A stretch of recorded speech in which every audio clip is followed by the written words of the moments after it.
Hari ini kita akan mendengarkan sebuah renungan dari Pastor Debbie Bashir. Siapkan hatimu, mari kita masuk dalam renungannya. Sehat jasmani dan rohani. Sekarang banyak ibu-ibu kena autoimun. Kenapa? Tiap hari stres, tiap hari marah, autoimun kena. Karena hormon kortisolmu naik terus. Siapa yang harus mencintai dirimu? Kau sendirilah. Kalau sudah emosi bilang, dalam nama Yesus saya tidak mau hormon kortisolku naik. Amin ibu-ibu. Ya, banyak sekarang orang kena autoimun karena stres berkepanjangan. Sebelum kita masuk ke inti khotbah, izinkan saya bertanya. Pernah nggak sih kalian merasa udah berdoa mati-matian, berlutut sampai lutut rasanya mau copot, nangis-nangis setiap malam, tapi rasanya doa itu cuma mantul di plafon kamar dan nggak sampai ke langit? Atau mungkin kalian pernah bertanya-tanya, kenapa ya ada orang yang doanya cepat banget dijawab, sementara doa kita seolah-olah masuk ke kotak masuk yang nggak pernah dibaca? Kalau kalian pernah berada di posisi itu, tenang aja, kalian nggak sendirian. Banyak dari kita yang tanpa sadar menjebak diri dalam rutinitas doa yang keliru. Kita sering menganggap doa itu seperti mengajukan proposal bisnis atau menyodorkan daftar belanjaan ke surga, di mana kita memaksa Tuhan untuk menyetujui semua keinginan kita. Tapi, apakah benar seperti itu cara kerja doa yang diajarkan oleh Tuhan Yesus? Di video kali ini, kita bakal bedah tuntas sebuah pesan yang sangat kuat dan mendalam dari khotbah PDT Debbie Bashir dalam ibadah online GSJS. Kita akan membongkar rahasia di balik doa yang benar-benar menyentuh hati Tuhan. Maksud dan tujuan dari pembahasan ini bukanlah untuk menghakimi cara kalian berdoa selama ini, melainkan untuk membawa sebuah kesadaran baru. Kita mau belajar bersama bagaimana cara membangun komunikasi yang autentik dengan Tuhan, membereskan hal-hal yang menghambat doa kita, dan memahami bagaimana sikap hati yang benar agar setiap seruan doa kita bukan menjadi sebuah beban atau formalitas, melainkan sebuah persekutuan yang manis dan penuh kuasa. Pastikan kalian tonton video ini sampai selesai, karena kebenaran yang akan kita bahas ini punya potensi besar untuk mengubah kehidupan spiritual dan relasi kalian sehari-hari.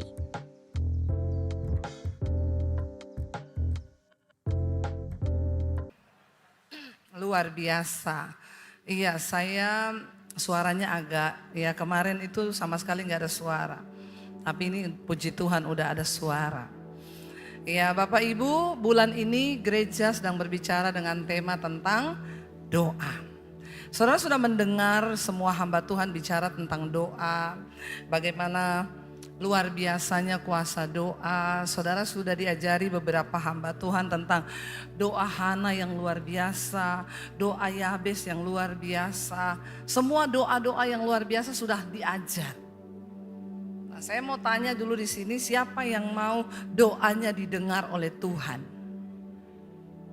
Siapa yang mau doanya dijawab oleh Tuhan? Yang tidak mau? Tidak ada ya? Kalau ada boleh pulang saja. Bapak Ibu, semua orang pasti pengen doanya dijawab. Dan hari ini saya bicara tentang sesuatu yang dasar saja. Bagaimana ajaran Tuhan Yesus tentang doa bagi kita orang Kristen. Supaya kita mengerti, oh doa itu sebenarnya bukan sesuatu yang ribet. Karena kita nggak doa pun Tuhan sudah tahu kan. Kerinduan saudara hari ini Tuhan tahu enggak? Tahu.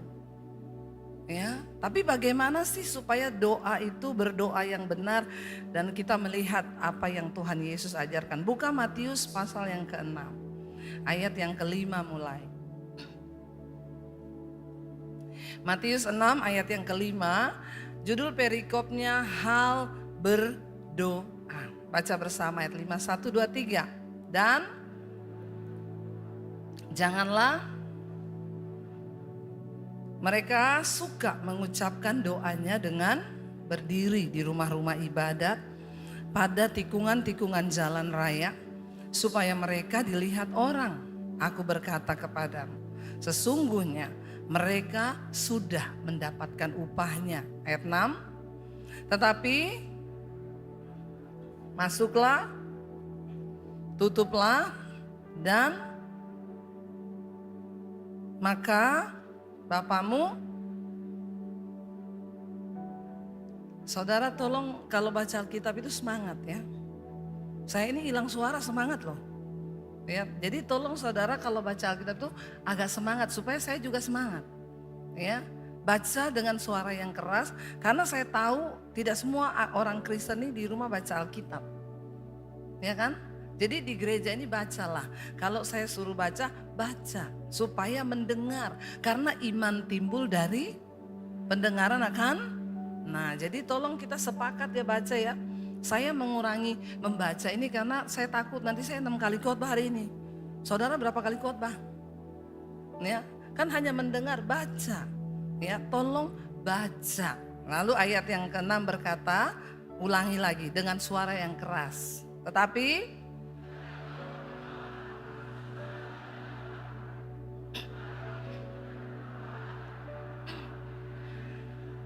maka ini mantap ini walaupun agak emosi sih. Ayat yang ke-7 baca 1, 2, 3. Lagi pula janganlah seperti mereka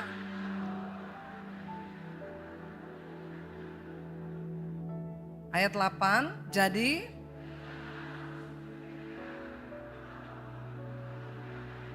sebelum ya, jadi ini Yesus kasih tahu sama kita, doa itu ya jangan karena dilihat orang yang pertama supaya terlihat oh dia rohani loh, doa loh. Di tikungan jalan berdoa ya. Orang Kristen enggak usah doa di jalan-jalan, amin. Kita doa di tempat ibadah aja, di demo toh. Apalagi doa di jalan ya. Tutup jalan lagi, jangan. Ya, Tuhan Yesus bilang enggak usah. Ya. Lalu apalagi yang enggak boleh? Kalau berdoa itu jangan bertele-tele. Karena bukan karena banyaknya kata-katamu, bukan karena lamanya doamu. Saya tuh dengar ada orang cerita sama saya, Bu itu hamba Tuhan luar biasa loh. Dia sekali doa itu 6 jam. Saya sih mikir ya, maksudnya 6 jam itu dia ngomong apa? Saudara doa 6 jam itu ya, saya sih nggak tahu ya malaikat tuh mukanya gimana gitu. Dengar orang doa 6 jam. Ya, Yesus bilang bukan karena panjangnya doamu, bukan karena indahnya kata-katamu, bukan karena lamanya. Ya, karena apa? Ayat yang di bawah bilang apa? Ya. Tuhan itu bilang begini, Saudara. Janganlah kamu ayat 8, janganlah kamu seperti mereka. Karena apa? Bapamu apa? Apa yang bahkan sebelum ya, sebenarnya sebelum kita berdoa juga Bapak sudah tahu. Jadi enggak usah panjang, enggak usah bertele-tele, enggak usah lama. Ya. Lalu bagaimana doa yang benar? Nah, ini Tuhan Yesus bilang ayat 9 baca yuk. Ayat 9 1 2 3. Karena itu berdoalah apa? Satu ayat ini dulu. Doa yang paling benar yang diajarkan Tuhan Yesus itu doa Bapa kami. Tapi doa Bapa kami itu bukan hanya kita baca. Karena itu mengandung makna dan arti yang dalam. Yesus berkata karena itu berdoalah demikian. Bapa kami yang ada di sorga, dikuduskanlah. Jangan pernah memanggil dia Bapa kalau kamu tidak bersikap sebagai apa? Anak.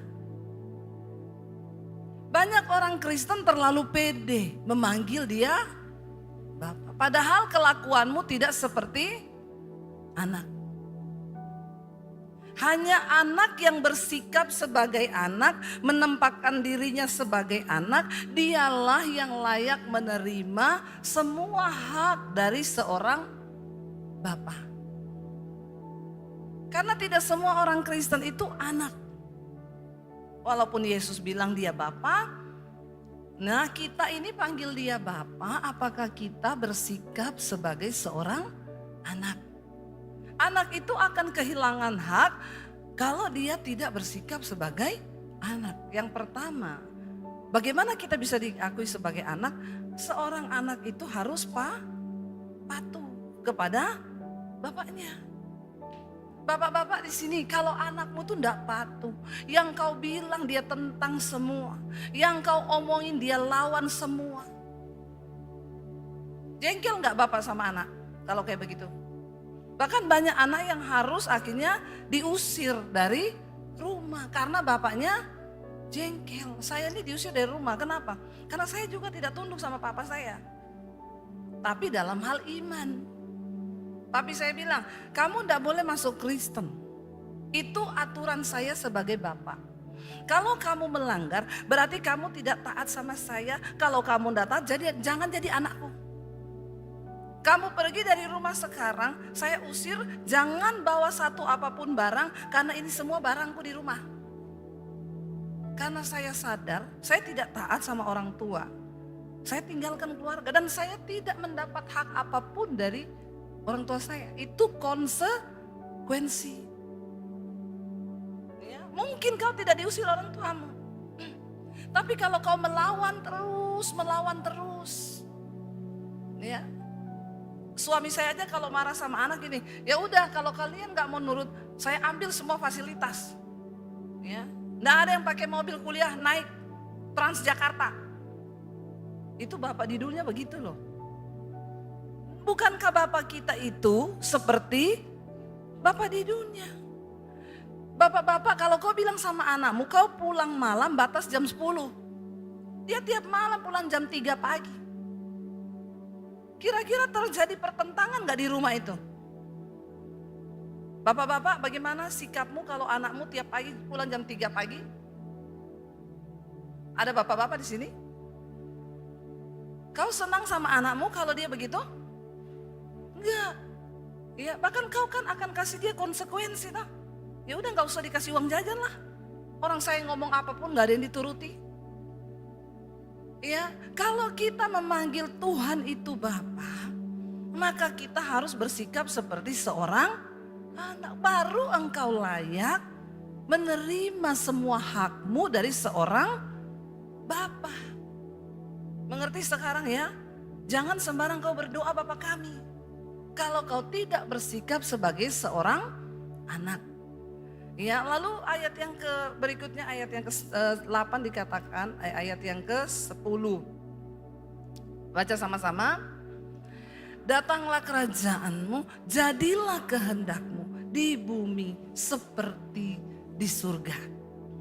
Waktu engkau berdoa sama Tuhan sebagai Bapa kami, datang kerajaanmu, jadi kehendakmu. Kalau kau tidak pernah berdoa, engkau tidak pernah melakukan kehendak Tuhan dalam hidupmu, maka kau tidak layak berdoa Bapa kami ini. Minta kehendak Tuhan terjadi atas hidup kita. Ya. Doa yang berkuasa adalah doa yang meminta agar kehendak Bapa terjadi. Jangan kau paksa kehendakmu terus. Tadi dengar kesaksian. Di ujung pengharapan, secara manusia tidak ada harapan. Cancer sudah menyebar sampai ke hati, ke tulang. Secara manusia nggak ada harapan. Apa yang membuat Tuhan tergerak? Saya dengar tadi dia bilang, saya hanya berdoa Tuhan, aku serahkan hidup ke dalam. Bahkan dia nggak minta sembuh berdoanya. Sudah doa penyerahan, artinya biar kehendak Tuhan yang jadi. Kenapa doa kita tidak dijawab? Kita ini selalu berdoa memaksa Tuhan untuk kehendak kita yang jadi. Anak-anak muda jangan kau paksa Tuhan. Apalagi kita dengar sekarang banyak khotbah-khotbah yang ya, wih pokoknya Tuhan harus mengabulkan. Saya khotbah di satu persekutuan, nyanyi saudara WL-nya nyanyi. Iso ora iso apa? Kudu iso Yesus yang apa? Beresi. Orang Kristen ini kalau nyanyi udah sampai malaikat kena mental loh. Nyanyinya itu iso ora iso kudu iso Yesus yang beresi. Malaikat bilang lu siapa? Ya, iso ora iso kudu iso. Coba kamu ngomong sama orang tuamu begitu, Pak aku minta beliin mobil. Iso ora iso kudu. Bapak yang diangkati parang enggak kau sama bapakmu? Ya, bapak-bapak kalau anakmu mau ngomong begitu, pokoknya aku minta mobil, aku enggak mau tahu iso ora iso kudu. Ada lagu-lagu yang gak rohani loh, jangan dinyanyikan. Amin. Ya, ini sembarang Yesus yang beres sih. Ya, jadi pokoknya apa saja yang aku mau iso ora iso kudu. Kristen sesat begini nih. Yesus berkata, jangan biar kehendak Bapa yang jadi. Jangan maksakan kehendakmu. Ya, karena iman itu pun ada takarannya. Kau berdoa buat jodoh, enggak usah maksa. Apapun yang terjadi Tuhan, dia jadi jodohmu. Kau tidak tahu yang terbaik untuk dirimu. Tapi Tuhan lebih tahu dari dirimu apa yang terbaik. Boleh minta, tapi bilang Tuhan, biar kehendakmu yang jadi. Saya itu mau doakan orang, apapun. Bu, kehendak Tuhan yang jadi ya. Bu Debbie doakan dong Bu, biar sembuh. Saya hanya berdoa, kesembuhan tuh milik Tuhan nanti yang kasih sama kamu. Jadi sembuh atau tidak, itu Tuhan yang tentukan. Kalau enggak sembuh saya bilang mati juga untung loh. Saya pendeta yang enggak muluk-muluk. Saya kasih tahu kebenaran. Ya, kalau enggak sembuh enggak apa-apa Pak, mati itu keuntungan loh. Orang mau mati itu juga anugerah loh Pak. Amin. Jangan disuruh sembuh terus. Ya, kalau sudah waktunya mau mati, ya sudah kita persiapkan dia supaya matinya benar. Iya toh? Ya, biar kehendak Tuhan yang jadi. Tadi itu doanya, Tuhan aku menyerahkan hidupku dalam tanganmu. Terserah Tuhan. Nah, itu yang benar. Jangan iso ora iso kudu. Malaikat bilang, sakarepmu. Ya, jangan memaksa Tuhan. Minta kehendak Tuhan yang jadi. Ya, orang Kristen tuh harus berserah sama Tuhan. Kenapa doa kita sering tidak dijawab? Karena kita selalu minta kehendakku, kehendakku, kehendakku, kehendakku. Ya, usahaku harus begini, begini, begini. Tiap hari bawa proposal sama Tuhan. Nah Tuhan, proposal 10 poin, tanda tangan. Kan harusnya kita bawa kertas kosong sama Tuhan. Tuhan, ini loh kertas kosong, tulis apa yang kau mau, aku yang tanda tangan. Amin. Ya, jangan maksa kehendakmu sendiri yang jadi terus. Istri, jangan kau doakan rubah suamimu terus. Seringkali kaulah yang harus berubah. Yang amin banyak bapak-bapak. Ya, ada ibu-ibu, Bu, saya berdoa buat suami puluhan tahun enggak tobat-tobat. Bu, coba ganti deh doanya apa? Tuhan, ubah aku Tuhan. Ya, kadang Tuhan mau rubah ibu dulu, baru rubah suami ibu. Kenapa suamimu tidak berubah? Karena ibu tidak. Amin, ibu-ibu. Jangan salah doa ibu-ibu, amin. Ibu-ibu coba tatap mata saya. Ya, doa itu kenapa ya puluhan tahun tidak berubah suamiku? Ya ibu salah doa. Ibu aja mulutnya belum berubah loh. Kadang istri-istri itu nuntut suaminya berubah, tapi dia nggak berubah. Makanya suaminya tidak. Amin ibu-ibu. Puji Tuhan. Ini ibu-ibu dulu, nanti ada bapak-bapak. Tenang, ini baru ibu-ibu. Ya, jadi kita ini jangan memaksa kehendak kita, tapi bilang Tuhan apa kehendakmu bagi hidupku. Tidak semua doamu itu harus Tuhan jawab seperti maumu. Saya satu kali ditelepon seorang ibu. Jadi dia dokter muda saudara. Dulu saya sudah pernah saksikan di sini atau belum saya lupa. Dia dokter muda, masih muda, belum punya anak. Waktu di COVID, dia kena COVID dan dia sempat tidak sadarkan diri masuk ke ICU beberapa hari. Lalu mamanya telepon saya, Bu doakan anak saya kena COVID, kita berdoa dan akhirnya dia sembuh. Lolos keluar dari ICU. Tapi waktu keluar dari ICU itu ada yang aneh, dia bisa lihat setan. Dia lihat setan kayak lihat orang. Ya, padahal kan dia dokter. Dia bilang, aduh dia pergi ke rumah sakit, isinya tuh setan semua. Dari yang bentuk kepala melayang, yang bentuk kuntilanak, yang bentuk tuyul. Ya, dia bilang, akhirnya dia bilang sama mamanya, ada nggak pendeta yang bisa doakan saya mau ditutup penglihatan ini gitu. Karena saya nggak mau begini. Lalu saya teleponan sama dia, mamanya bilang, yaudah kamu ke Bu Debi aja. Dia telepon, Bu pendeta bisa nggak doain saya sangat terganggu. Bayangkan saya lihat setan kayak lihat orang. Terus dia bisa lihat loh, ada cowok datang, dia lihat di cowok itu di pahanya ada makhluk yang gandul. Ya, makhluknya itu badannya kodok tapi kepalanya perempuan. Saya bilang kalau kodok itu roh persinahan, berarti dia mungkin baru pulang dari panti pijat. Hati-hati bapak-bapak. Memang di dunia nyata begitu, di alam roh itu begitu. Ada itu, cuma kita enggak bisa lihat, orang yang bisa lihat bisa. Ya, saya bilang sama dia gini, jangan ditutup. Nanti saya ajak kamu pelayanan, biar kamu lihat ini kodok apa yang bergandul-gandulan. Lihat pemain musik itu ada kodok atau buaya, ya toh? Atau jemaat ini bagus sebenarnya kalau diajak toh. Tapi dia enggak mau. Dia bilang, enggak mau saya ibu, saya tersiksa, bener saya enggak mau. Lalu dia bilang, diajak suaminya pergi ke curug, air terjun. Dia bilang setan di hutan bu, beda sama setan di kota. Setan di hutan itu modelnya monster. Ya, binatang besar, modelnya ada itu yang kakinya banyak. Dia bilang itu tuh ngeri pokoknya, beda setannya. Ada anak kecil di depannya dia, digendong mamanya, itu anak nangis sepanjang jalan di curug. Dia bilang itu anak pasti lihat. Ya. Lalu dia bilang, ibu doakan saya bu, tolong ibu tutuplah, saya enggak mau. Saya juga bingung disuruh doakan tutup. Emang saya ini siapa bisa buka bisa tutup? Emang restoran? Saya aduh bagaimana ya? Lalu akhirnya mamanya atur gini, bu gini aja, saya akan bikin ibadah di rumah. Nanti ibu datang, ibu yang khotbah. Nah disitulah ketemu anak saya, sekalian doakan. Ya, jadi saya bilang sama suami saya kita mau ke rumah itu. Dia bisa lihat-lihat loh. Kita berdua juga jadi takut.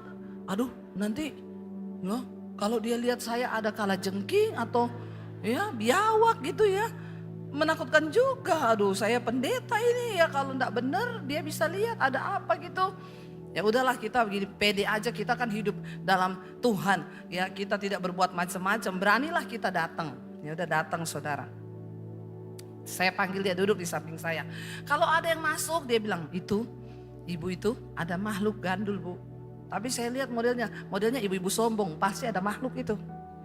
Ya udah pakai ya tas mahal masuknya.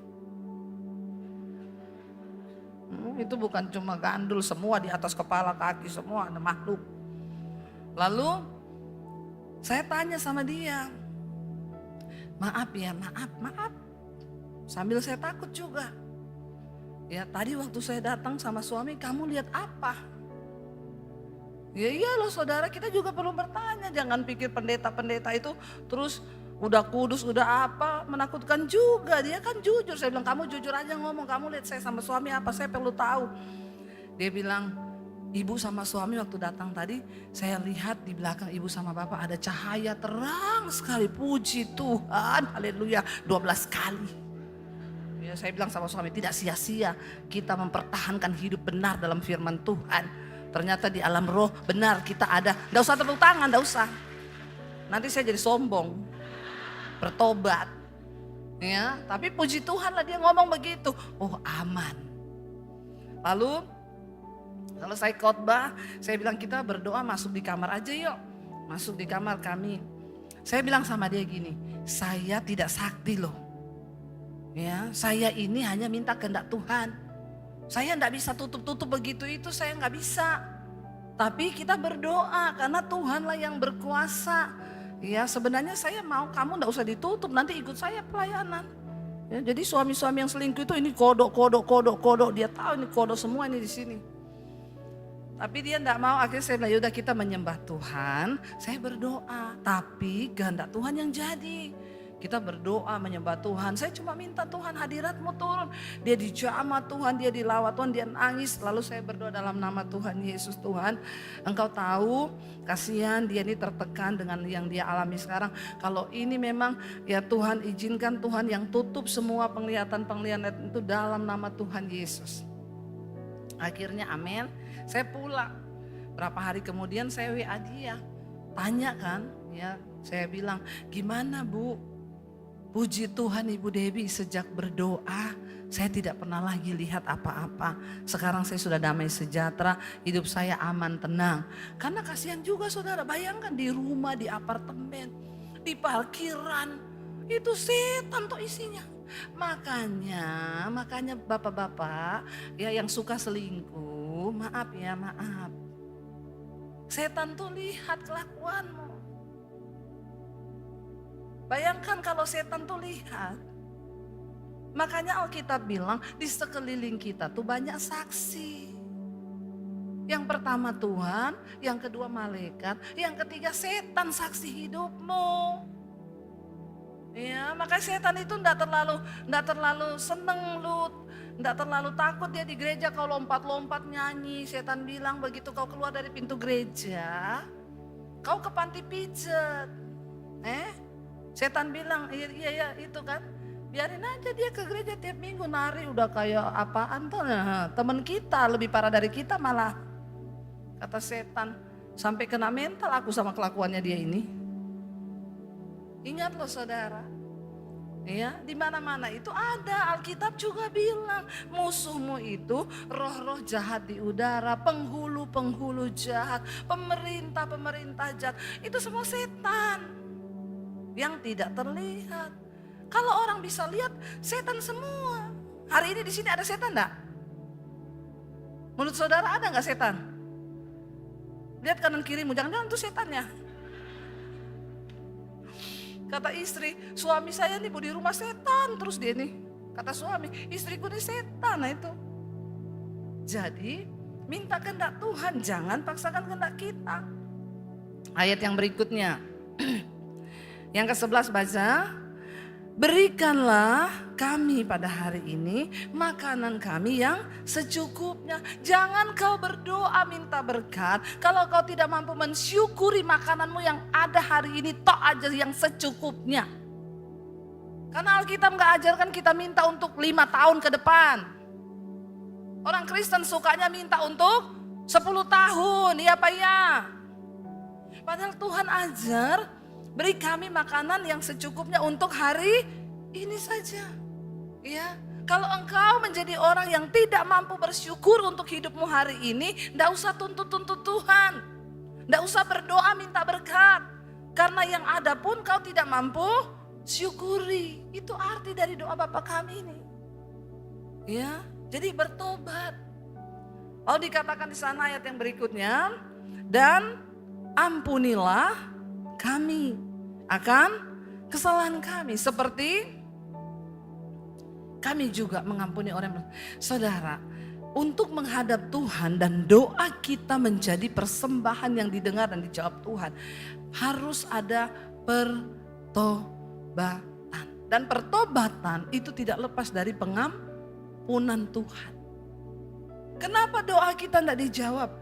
Karena doamu itu tidak naik sampai ke surga. Kenapa? Karena engkau tidak diampuni kesalahanmu. Kenapa kau tidak diampuni? Karena ternyata engkau tidak mengampuni sesamamu manusia. Kalau engkau tidak mengampuni sesama manusia, maka dosamu juga tidak diampuni Tuhan. Gak bisa. Karena Yesus berkata, waktu engkau tidak mengampuni sesamamu manusia, maka pintu pengampunan Allah itu tertutup bagi engkau. Dan kalau doa kita naik tanpa pengampunan Tuhan, maka doa itu berubah menjadi sebuah kekejian. Karena kau berdoa tidak dengan ketaatan. Coba buka Amsal pasal yang ke-28 ayat yang ke-9. Ada loh doa yang menjadi kekejian. Baca 1, 2, 3. Siapa? Untuk tidak mendengarkan. Juga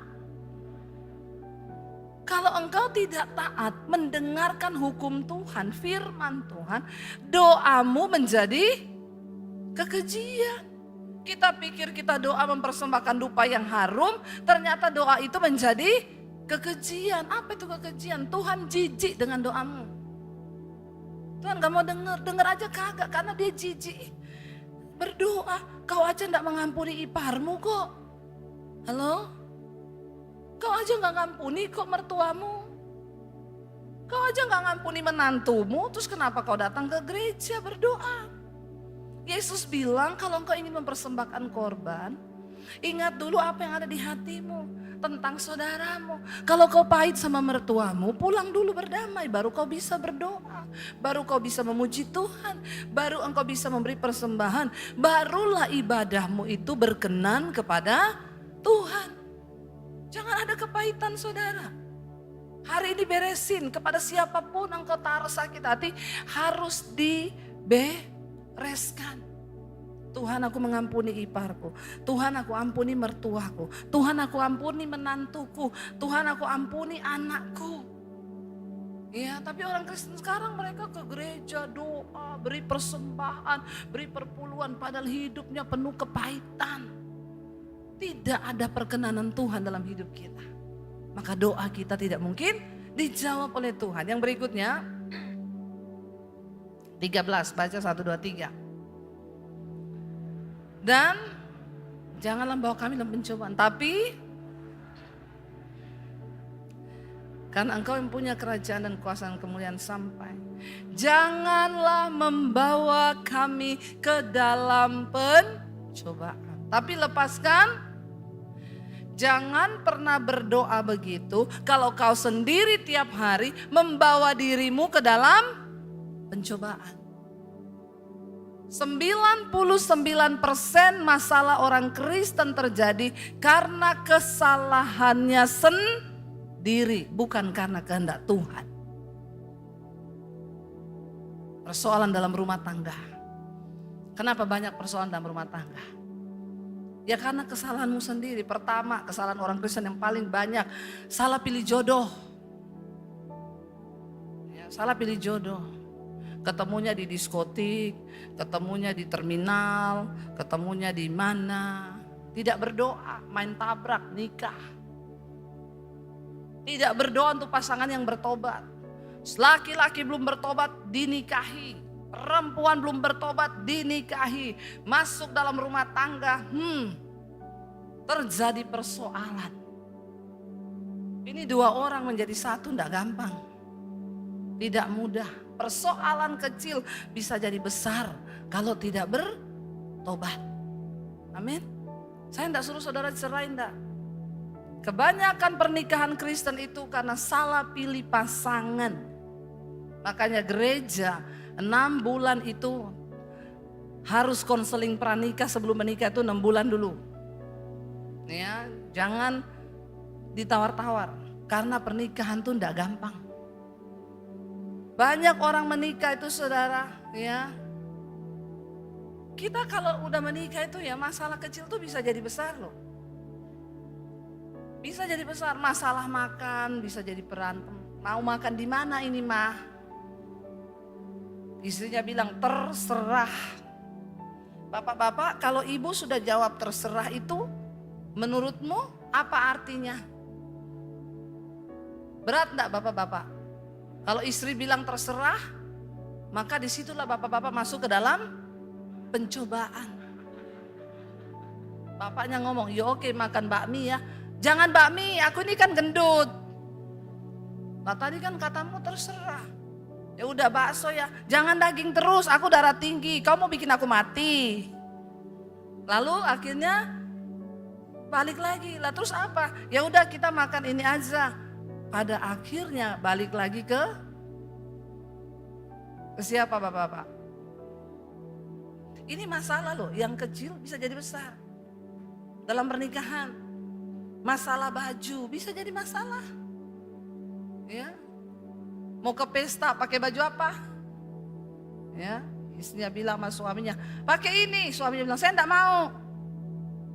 Biasa ada yang begitu nggak jadi masalah nggak? Ada toh? Pernah nggak begitu? Nggak pernah. Nggak pernah ke pesta. Itu cuma masalah itu bisa loh jadi masalah. Masalah-masalah dalam rumah tangga itu kompleks. Saya pernah khotbah, Bu, tolong khotbah di ulang tahun pernikahan kami yang ke-60 ya. Oh iya, bapak itu sama ibunya ulang tahun pernikahan ke-60. Mereka umurnya 85-an. Saya bilang luar biasa loh. Banyak orang gak sampai 50 tahun pernikahan. Kenapa? Biasa pasangannya udah mati. Ya, gak sampai. Ada yang gak sampai udah cerai. Ini 60. Jadi saya menggebu-gebu. Lagi khotbah saya bilang, saudara semua yang hadir, luar biasa gak pernikahan 60 tahun. Suami istri masih mesra, masih akur. Bagaimana kalau kita dengarkan tips yang luar biasa? Bapak ibu boleh maju. Bapaknya bilang, saya wakili aja deh. Bapaknya maju. Pak, tolong kasih tips bagaimana pernikahan bisa sampai 60 tahun. Luar biasa. Bapaknya bilang, pura-pura tuli. Itu tipsnya ibu pendeta. Ternyata tipsnya pura-pura tuli bapak-bapak. Kenapa? Karena biasanya orang kalau tuli itu kan bisu toh. Jadi kalau sudah pura-pura tuli berarti pura-pura bisu. Katanya pura-pura ndak denger aja, pura-pura ndak banyak bicara. Ya, itu paling ampuh dan paling jitu untuk mempertahankan keluarga. Ya, pura-pura tuli bapak-bapak. Tapi jangan pura-pura terus, nanti kau tuli beneran loh. Ya, kaget saya ternyata iya juga ya. Ada di sini yang punya tips begitu? Pura-pura tuli? Pura-pura ndak dengar istri ngomong apa? Ya, pernikahan itu kompleks saudara. Bagaimana mungkin Tuhan menjawab doa kita kalau kita ini tiap hari ribut suami istri? Gak mungkin Tuhan jawab doamu. Ribut terus saling menyalahkan, saling provokator di rumah. Ya, kita harus menemukan ya, yang pertama itu tunduk pada firman Tuhan. Saya sama suami. Ya. Jadi saya kemarin ngobrol sama beberapa ibu-ibu. Kita bikin seminar wanita yuk, cara menaklukkan suami-suami. Saya mau bikin di GSJS ini cara menaklukkan suami. Ibu-ibu mau datang gak kalau saya bikin seminar itu? Yang mau datang tolong angkat tangan. Nggak mau? Angkat tangan dulu supaya saya bilang sama Pak Michael biar kita bikin. Bapak-bapak kau jangan melirik saya dengan muka begitu dulu. Ya, saya akan menyelamatkan istrimu, tenang saja. Ini tetap dalam konteks firman Tuhan. Ya. Jadi ternyata ya menaklukkan suami itu ya istri harus hidup takut Tuhan. Ya, karena kalau kita nggak takut Tuhan ya bubarlah rumah tangga itu. Bagaimana kita bisa berdoa dan doa kita dijawab kalau kita suami istri ya tidak akur, tiap hari ribut. Ya, bahkan ada ibu-ibu ngomong, ya jangankan gitu Bu, sarapan ini baru mau duduk sarapan. Suaminya bilang, kemarin itu kamu ngomong apa? Ini urusan kemarin loh, masih dibawa sampai pagi. Dan masalah-masalah begini kadang-kadang kita anggap sepele. Padahal itu bisa menghancurkan rumah tangga dan bikin doa kita tuh enggak dijawab. Ya, saya sama suami kami mau hidup damai. Kenapa? Yang pertama supaya rumah tangga kami diberkati. Yang kedua supaya anak-anak kami enggak kena kutuk. Yang ketiga supaya ibu-ibu kita ini. Dalam khotbahnya yang didasarkan pada kitab Matius pasal 6 ayat 5-13, Pendeta Debbie Bashir menekankan bahwa prinsip dasar dari doa sebenarnya tidak rumit. Yesus dengan tegas mengajar agar kita tidak berdoa seperti orang munafik yang suka pamer di persimpangan jalan agar dipuji orang, dan juga tidak menggunakan kata-kata yang bertele-tele atau memperpanjang durasi doa hanya demi terlihat rohani. Tuhan bukanlah Allah yang terkesan oleh indahnya susunan kata atau lamanya waktu kita berseru. Sebab Bapa sudah mengetahui apa yang kita perlukan sebelum kita mengucapkannya. Poin inti yang sangat disoroti adalah makna terdalam dari doa Bapa kami. Ketika kita menyebut Allah sebagai Bapa, itu mengandung syarat mutlak. Kita harus bersikap dan memiliki ketaatan sebagai seorang anak. Seorang anak yang membangkang, tidak mau diatur dan terus-menerus melawan perintah orang tuanya, tentu kehilangan hak keintimannya. Demikian pula relasi kita dengan Tuhan. Banyak orang Kristen ingin menerima hak-hak sebagai anak, tetapi tidak mau hidup dalam ketaatan.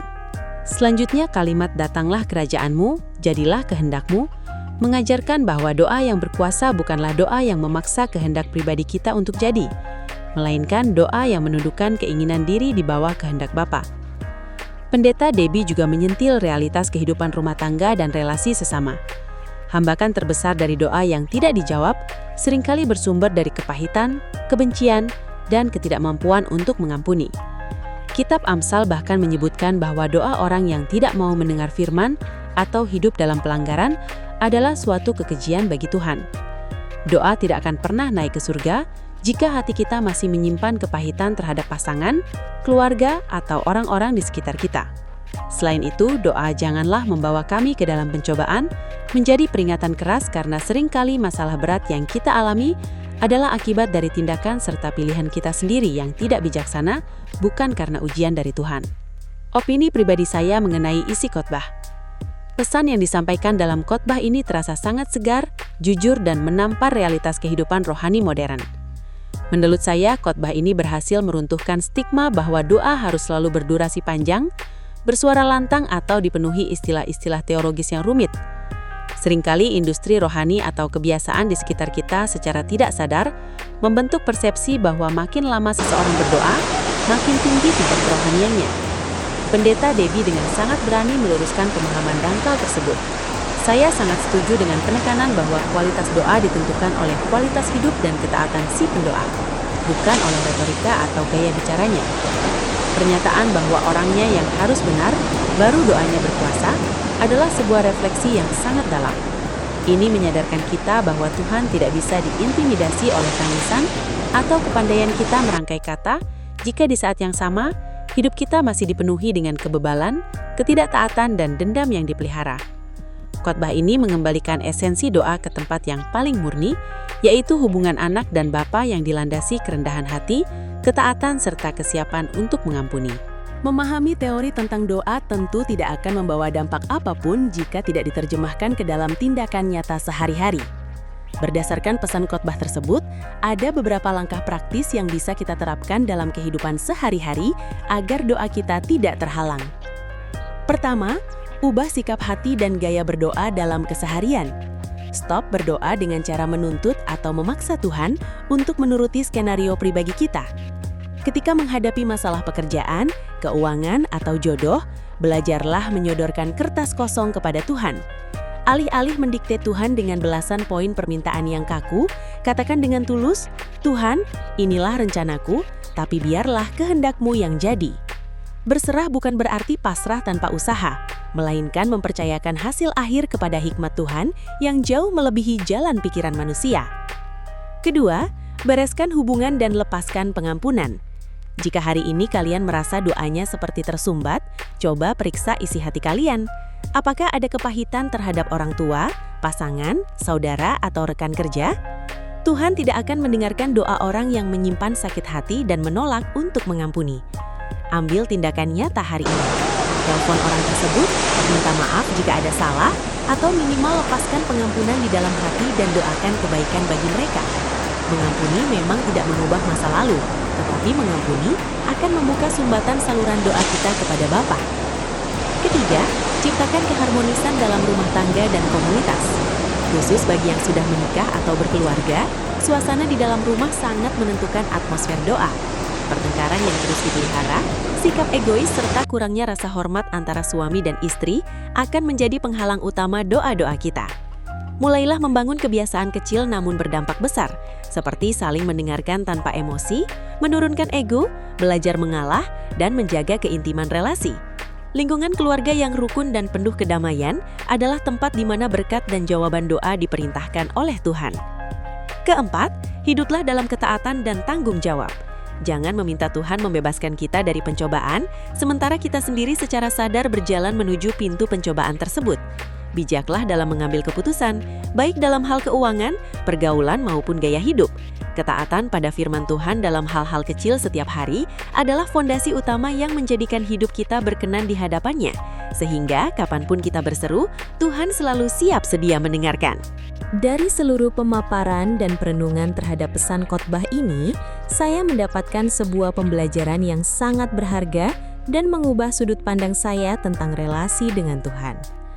Pelajaran terbesar yang saya petik adalah bahwa doa pada hakikatnya bukanlah sebuah sarana untuk mengubah pikiran Tuhan agar mengikuti kemauan kita, melainkan sebuah proses untuk mengubah hati dan hidup kita agar selaras dengan kehendak Tuhan. Selama ini, kita sering terjebak pada hasil akhir dari sebuah doa, apakah dikabulkan atau tidak. Namun, melalui pesan ini, saya disadarkan bahwa yang terpenting bagi Tuhan adalah relasi dan proses pembentukan karakter kita saat berdoa. Tuhan lebih tertarik pada ketaatan kita, kejujuran kita untuk mengampuni sesama, dan kesediaan kita untuk tunduk sebagai seorang anak daripada sekedar memberikan apa yang kita minta. Pelajaran ini memberi saya kedamaian yang luar biasa. Saya belajar bahwa kita tidak perlu stres atau panik saat berdoa. Kita tidak perlu takut kata-kata kita kurang indah atau doa kita kurang panjang. Yang Tuhan cari adalah hati yang hancur, hati yang mau taat, dan hidup yang berusaha untuk benar di hadapan-Nya. Ketika hidup kita sudah selaras dengan ketaatan dan kehendak-Nya, bahkan sebelum kita sempat mengutarakan kata-kata doa, Bapa di surga sudah tahu dan siap bergerak melimpahkan kebaikan-Nya bagi kita. Terima kasih banyak buat kalian yang sudah menonton video ini sampai selesai. Saya berharap banget pembahasan kali ini bisa menjadi perenungan yang menguatkan dan membawa perubahan nyata dalam kehidupan spiritual kalian sehari-hari. Kalau video ini terasa memberkati, mengubah sudut pandang kalian, atau mungkin menyentuh bagian hati yang sedang membutuhkan pemulihan, jangan ragu untuk klik tombol like dan bagikan video ini ke teman-teman, keluarga, atau grup persekutuan kalian.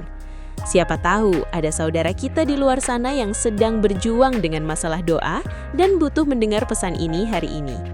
Jangan lupa juga untuk tekan tombol subscribe dan nyalakan lonceng notifikasinya, supaya kalian gak ketinggalan konten-konten penyejuk hati dan pencerahan rohani lainnya di channel ini. Coba tulis juga di kolom komentar di bawah, poin mana dari khotbah tadi yang paling menyentuh atau menampar kalian. Mari kita saling berbagi dan menguatkan satu sama lain di kolom komentar. Tetap jaga hati, tetap hidup dalam ketaatan, dan ingatlah bahwa pintu doa selalu terbuka lebar bagi setiap hati yang tulus dan mau berubah. Sampai jumpa di video-video berikutnya. Tuhan memberkati kalian semua.